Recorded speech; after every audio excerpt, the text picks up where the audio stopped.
Hello, kiddies. Dr. Freedom here with you. Time some Doctor News from in and around the universe that may or may not affect you in a strange, weird Yuletide way that'll make your Christmas that much more enjoyable. And Santa may just give you a thumbs up and go, "Hey, I'll make sure you get a ride in TARDIS because you're like a Whovian and stuff." Well, it's not going to happen. But all right, now first up, I got a lot of stuff backed up, so please sit down, grab a cold one, maybe an iced tea, and relax. All right. Doctor Who Episode 3, we got the title, the synopsis, the cast, and the writer have been released, which is kind of weird, because remember, they wouldn't even let us know what a title was last year till the damn series started airing just about. All right, well, year before last. All right, according to DigiGuide, third episode of Doctor Who Series 12 is titled Orphan 55, and here's the synopsis. All right, get ready. Having decided that everyone could do with a holiday, the Doctor takes Graham, Yasmin, and Ryan to a luxury resort for a spot to eat, of rest and rest and relaxation. However, they discover the place where they are having their break is hiding a number of deadly secrets. What are the ferocious monsters that are attacking Tranquility Spa? Now, it's just weird to me. Like I said, I already had somebody who was in my group going, "It sounds just like Midnight." And I'm like, the episode hasn't even aired yet. How can you even compare it to one that was a, companion light episode how many years ago? But, they know who they are. Yeah, well, they have their opinion. I have mine. All right, the guest stars of the episode are listed as Laura Fraser and James Buckley, and according to their online CVs, Fraser plays Kane and James Buckley plays Nevi or whatever. Now, the guide is named Ed Heim as the writer of Orphan 55. Now, remember, he wrote It Takes You Away, which a lot of people, of course, harped on the frog about and all that, and a lot of other nitpicky things, which is funny as hell.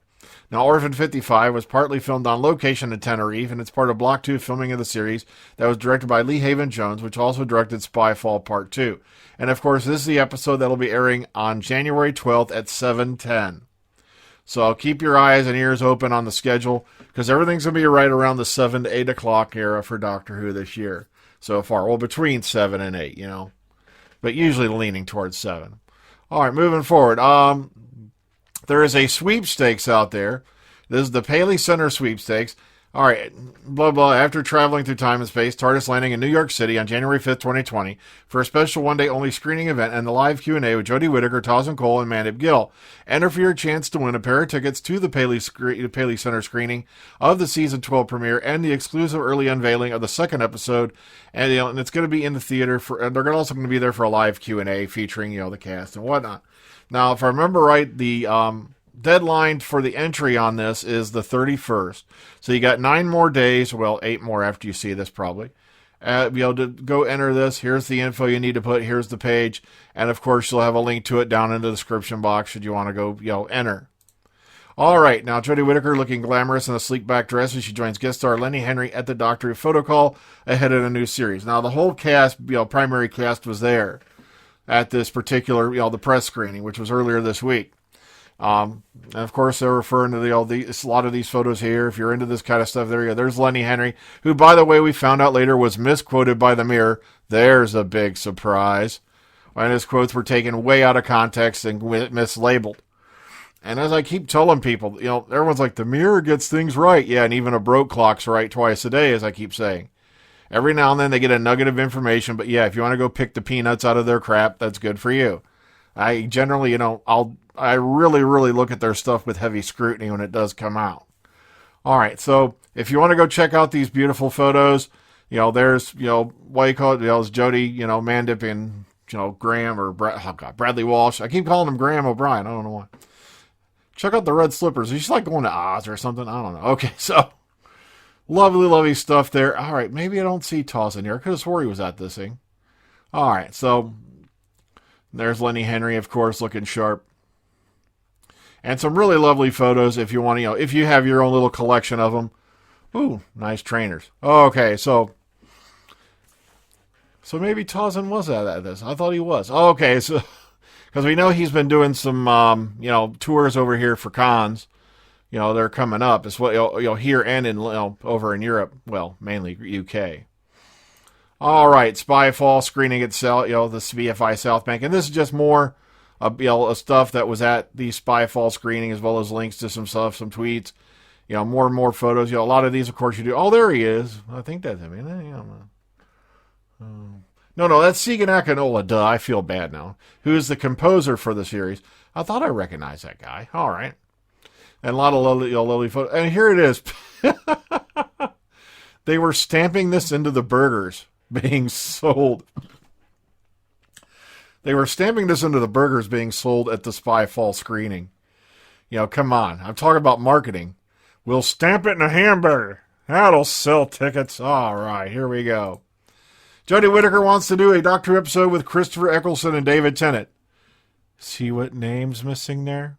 I don't think it's because she has anything against Matt Smith. I'm just joking. But, she'd say David Tennant because she's worked with him before and he's brilliant. And it's the same thing with Chris Eccleston. She did that play with him called Antigone. And if you ever have a chance, go look up the footage from that. And you'll have a good watch because it's some really powerful stuff between her and Chris Eccleston on stage. All right, Paul Tibbs, his photography site, he put this up because he did a photo shoot with Jodie Whittaker for a charity that he volunteers his services for.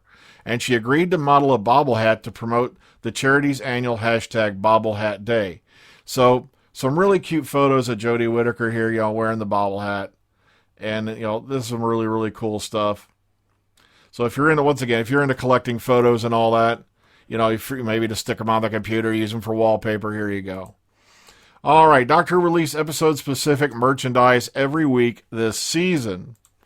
Now, Hot Topic has officially partnered with BBC America and BBC Studios to offer Doctor Who fans a range of brand new exclusive t-shirt designs inspired by each new episode of the show throughout this series coming up.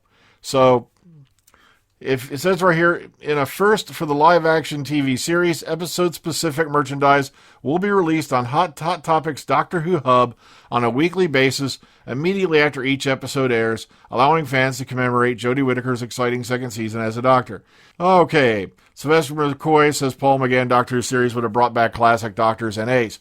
It's funny how they're bringing all this up, going on 20 years, over 20 years, since the movie aired. And a lot of the things they've scraped under the rug, though, and I haven't read this article fully yet, but from what I was told, it was going to involve the Doctor and the Master being brothers if this series had gone on then. They were going to turn out to be brothers. The Doctor was a direct descendant of Rassilon, who he gets a message from. And, matter of fact, go look up Paul McGann's audition scene on YouTube. It should be up there somewhere still, where he's talking to Rassilon, and Rassilon basically, has him, begin a mission. In the first series, I guess, of this new thing, had it happened, would have been him on a quest to find his father, Ulysses. The Daleks would have looked nothing like they did on the screen up to that point, or even after, as we know. They would have been far more alien than you realize. Like I said, it was, as much as I would have loved to have had Doctor Who back sooner, I'm glad it didn't come back till 2005, because as excited as I would be for this new series, even in 1996, there was just a lot of things. It's like, come on, you're harping on Whittaker and Chibnall. You ain't even seen nothing yet if you hadn't read what would have went on the air back in 96 had the Doctor Who movie taken off. All right. David Tennant named Best Actor of the past 20 years. Come on, that's not a given. And, of course, somebody's like, how come I don't see Jodie Whittaker's on there? Because it's David freaking Tennant. For crying out loud, this guy's amazing. This guy can help you create characters that'll make your heart melt, or he can create a villain that'll just plain chill you to the frickin' bone. This guy's just an incredible actor. He has an incredible talent. He's also Scrooge McDuck now. Okay, so let's go on.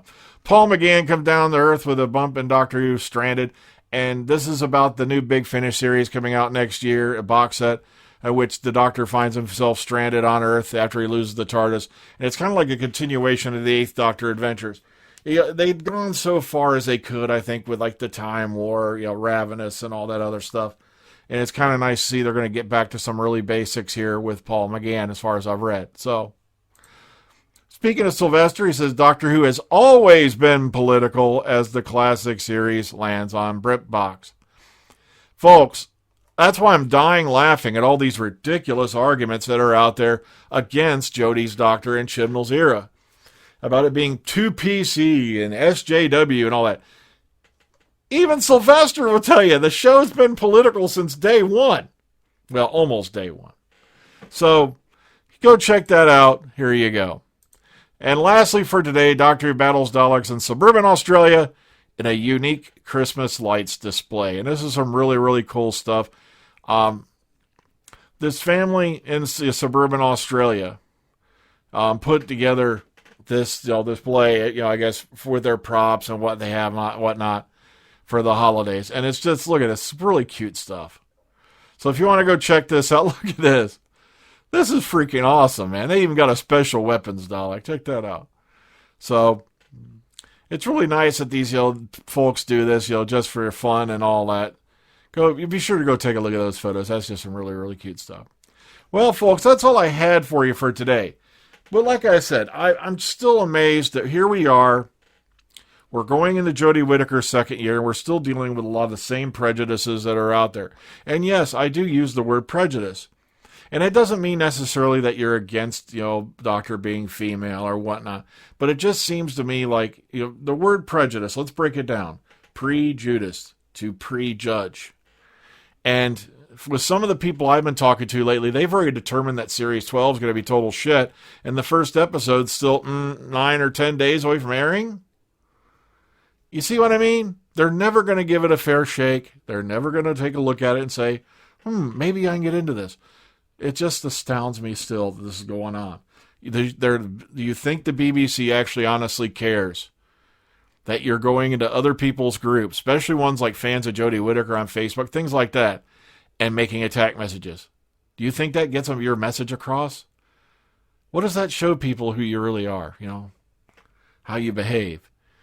There's people who are literally joining Facebook groups that are obviously fans of this new era with Jodie Whittaker and Chris Chibnall, and putting up attack messages like, if you don't like it, why are you joining these groups? Oh, well. But it's going to go on whether we like it or not. It's human nature to creep and troll, and it's really, really easy, especially when an anonymous account is as easy to fill out as tossing out your conscience. Well, good night, folks. Please, if I don't talk to you before then, please have a Merry, Merry Christmas, all of you. Happy holidays, and whatever, you celebrate. And please, be clear. If you have loved ones, friends, and all that, please contact them. Spend some time together with them. This is the time of year where you really need, people around you. Take care. Have a good one. Good night.